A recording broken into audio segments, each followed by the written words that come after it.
Voilà, bonjour à tout le monde. Juste pour vous partager ce petit passage-là. Euh, Vraiment, je ne pouvais pas m'abstenir. En fait, c'est un passage que j'ai, que le Seigneur m'a fait grâce de comprendre. C'est le Job 14, 4. Il dit, qui peut faire sortir le pur de l'impur? Il dit personne. En réalité, le mot personne, on dit personne ici. Si on va un peu dans un site, il y a un site là, Lexique biblique Strong. Lexique biblique Strong. On va un peu chercher le passage de Job. Job 14, chapitre 14, rapidement là. Voilà, 14 et verset 4. Alors, qu'est-ce que ça donne? Voilà. Ça va. Comment d'un être souillé sortira-t-il un homme pur? Il n'en peut sortir aucun. Si on clique un peu sur aucun là, ça donne quoi? Ça donne un. Un. Le nombre un. On dit un, chacun, chaque, un certain, seul. L'autre, premier, 11, 11e. En fait, ça, la définition de le mot comme on a mis par personne là-bas, c'est un. Ici, là, le mot là, c'est ehad. Echad. Ehad qui signifie un. Et la Bible dit que Dieu est un, en fait. La Bible dit que Dieu est un. Donc, en réalité, la pensée de l'auteur dans Job là, la pensée de l'auteur, c'est qui peut faire sortir le pur de l'impur? Personne. Le personne, en fait, c'est un seul. C'est un seul qui peut le faire. C'est-à-dire faire sortir le pur de l'impur. Mais la première pensée, en réalité, c'est que pour montrer que tout est écarté, en fait. Si on prend un autre petit passage là de Jean chapitre 1, vous allez un peu voir ça. Jean chapitre 1, Jésus-Christ choisit les disciples. Et on dit, quand il trouve, voilà, quand il trouve André, ici, il dit André, Simon étaient les deux qui avaient entendu que, voilà, et voilà, verset 46, Jean 1, 46, et Nathanaël lui dit, peut-il venir quelque chose de bon de Nazareth? Philippos lui dit, viens et vois. En réalité, dans leur perception, ils étaient convaincus que rien de bon ne peut sortir de Nazareth. Ils étaient convaincus. Nathanaël lisait la Torah comme pas possible. Il était convaincu que rien de bon ne peut venir de Nazareth. Et la Bible dit par contre que le Mashiach, Jésus-Christ, devait partir de Nazareth. Il devait être appelé le Nazaréen. Il y a un autre passage de Jean chapitre 7. La même chose, Jean chapitre 7, verset 52. La Bible dit, enfin les justes sont en train de discuter par rapport à Jésus-Christ. Et verset 51, 50, Nicodémos, celui qui était venu vers Yeshua de nuit et qui était l'un d'entre eux, leur dit, notre Torah juge-t-elle un être humain sans qu'on ne l'ait entendu auparavant et qu'on ait pris connaissance de ce qu'il a fait? Il répondit et lui dit, es-tu aussi galiléen? Examine et tu verras qu'aucun prophète n'a été suscité de Galilée. Waouh! Là-bas, on dit qu'aucun prophète ne peut venir de Nazareth. Ici même, on dit encore qu'aucun prophète ne venait de Galilée. Et puis, effectivement, qui venait de Galilée? Il s'agissait de Jésus-Christ qui venait de la Galilée. Frères et sœurs, je souhaite véritablement nous attirer notre attention ici par rapport à la foi. Il est évident que notre Elohim, le Dieu de Tout-Puissant, est quelqu'un de super magnifique. Regardez un peu encore un autre passage de Pierre, 2 Pierre 3, 2 Pierre 3, voilà, on dit, voilà, 2 Pierre 3, 5 dit, car ils oublient volontairement que des cieux existaient autrefois par la parole. Waouh, regardez, Dieu a créé le ciel par la parole, ainsi qu'une terre tirée de l'eau et qui subsistait au moyen de l'eau. La terre donc a été tirée de l'eau, donc Dieu a d'abord créé l'eau, il y avait d'abord l'eau, et la terre a été tirée de l'eau. La terre a été tirée de l'eau, c'est la Bible qui dit, c'est pas moi qui dis. Une terre tirée de l'eau et qui subsistait au moyen de l'eau. La terre a été tirée de l'eau qui subsistait au moyen de l'eau. Job dit donc que qu'est-ce qui peut sortir, tirer le pur de l'impur? Il dit personne. Job 14:4. La pensée, elle est claire, frères, sœurs. Regardons encore depuis la Genèse. La terre a été tirée de l'eau, l'homme a été tiré de la terre, Abraham a été tiré du Enchaldé, il a été choisi, il a été établi, Israël a été tiré de l'Égypte, Moïse a été tiré des eaux, Moïse signifie tirer des eaux. Vous voyez un peu, non?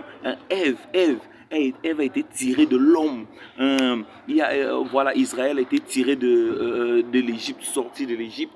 On va encore voir par exemple Zorobabel, qui était de ceux-là qui ont tiré Israël de Babylone. Vous voyez encore, il y a Jésus-Christ qui a été tiré de la mort. C'est l'image de la résurrection. Qu'est-ce qui peut sortir le pur de l'impur? Bien aimé, c'est quelque chose de tellement magnifique, l'œuvre de notre Dieu. Son niveau de sagesse est incroyable. C'est-à-dire là où on ne voit rien. En fait, regardez un peu avec Jésus-Christ. Là où il y avait la mort, c'est là où il a tiré notre vie. C'est pour cela que nous avons l'espérance en la mort de Jésus-Christ.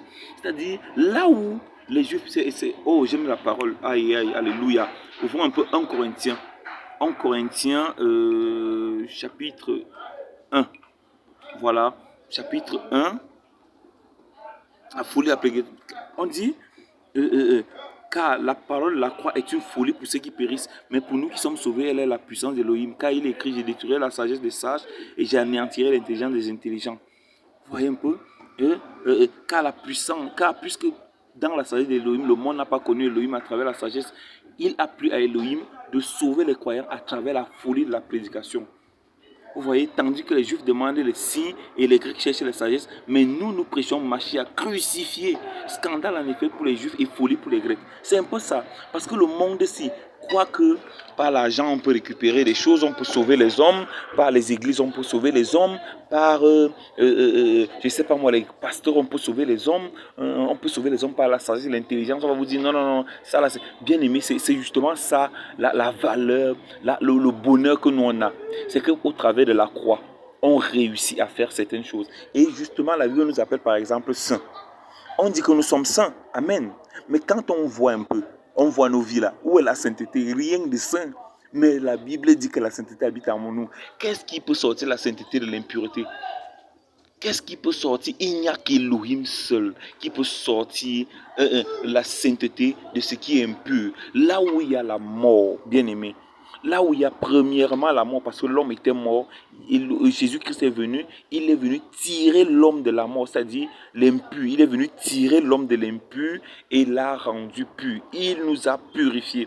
Aujourd'hui même encore, la prédication de la croix veut que nous mourions. Donc là où tu vois, tu es incapable, là où tu ne peux plus arriver, là où tu n'arrives, toi qui n'arrives pas à prier, toi qui n'arrives pas à faire un certain nombre de choses, c'est juste pour te dire encore et une fois de plus que c'est même là que Dieu commence. C'est là que Dieu commence à travailler, bien-aimé. Là où tu es fini, quand tu es KO, c'est là que Dieu commence. Dieu a commencé à travailler nos vies à partir de la mort de Jésus-Christ de Nazareth. Bien-aimé, ne regardons donc plus à nos incapacités. Ne regardons plus à ce que nous on n'arrive pas à faire quoi que ce soit, bien aimé. Parce qu'en réalité, c'est là que Dieu commence. Paul pouvait dire, quand je suis faible, c'est alors que je suis fort. Quand je suis faible, c'est alors que je suis fort. Qu'est-ce qui peut tirer le pur de l'impur? Personne. Oui, c'est écrit littéralement personne. Mais quand tu vois le mot personne, c'est un qui signifie Ehad. C'est-à-dire Dieu est un. Un seul, c'est Elohim. Lui seul qui est capable de faire cette chose-là dans ta vie. Je veux parler de la vie éternelle. Je veux parler de la sanctification. Je veux parler de la pureté. Je veux parler de la sainteté. Ceux qui croient que par leur propre force, ils peuvent faire cette chose. Vous vous trompez. Bien-aimé, c'est par l'esprit d'Elohim qu'on peut faire toutes ces choses-là. C'est par l'esprit d'Elohim qu'on peut faire toutes ces choses. Je vais te donner un dernier passage. Romains 8. Romains 8. Voilà.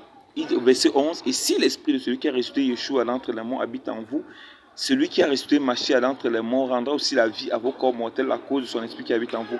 Ainsi donc mes frères, nous ne sommes pas débuteurs de la chair pour vivre selon la chair. Car si vous vivez selon la chair, vous mourrez. Il dit, mais si par l'esprit vous faites mourir les actions du corps, vous vivez. Il ne dit pas si par la chair, il ne dit pas si par les hommes, il ne dit pas si par tes capacités, il ne dit pas si par ton intelligence, il dit par l'esprit. Bien aimé, c'est par l'esprit que vous pouvez faire mourir les actions de la chair. Si vous êtes conduit par l'esprit, l'esprit vous donnera autorité sur le péché. Il donnera autorité sur toutes les imperfections, les impuretés. Tout ce qui te rend incapable de la sainteté, de la pureté, de la présence de Dieu. Tout ce qui t'empêche cela, ce n'est que l'esprit de Dieu. Et c'est ce que nous avons hérité. Qu'est-ce qui peut sortir le pur de l'impur? Oh, il y a un autre passage encore. Alléluia. Samson va chercher, Samson va tirer le miel du lion. Qu'est-ce qui peut, c'est-à-dire le miel, le fort, qu'est-ce qui peut sortir le fort qu'est-ce qui peut sortir ce qui mange de ce qui, ce qui se mange de ce qui mange, voilà. Qu'est-ce qui peut sortir ce qui se mange de ce qui mange?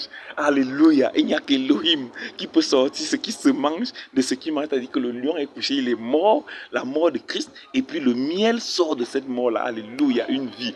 Bien aimé, je vois quelqu'un qui va récupérer une vie éternelle. Je vois quelqu'un qui va récupérer une vie encore remplie de pureté, de sainteté. Une vie remplie de l'esprit. Je vois quelqu'un, je vois encore une autre personne. Une fille, une soeur, une élue de Yeshua qui va encore sortir, de toute forme de mort au nom de Jésus-Christ. Alléluia, bien-aimé. C'était juste pour partager cela au nom de Jésus-Christ. Soyez bénis. Amen.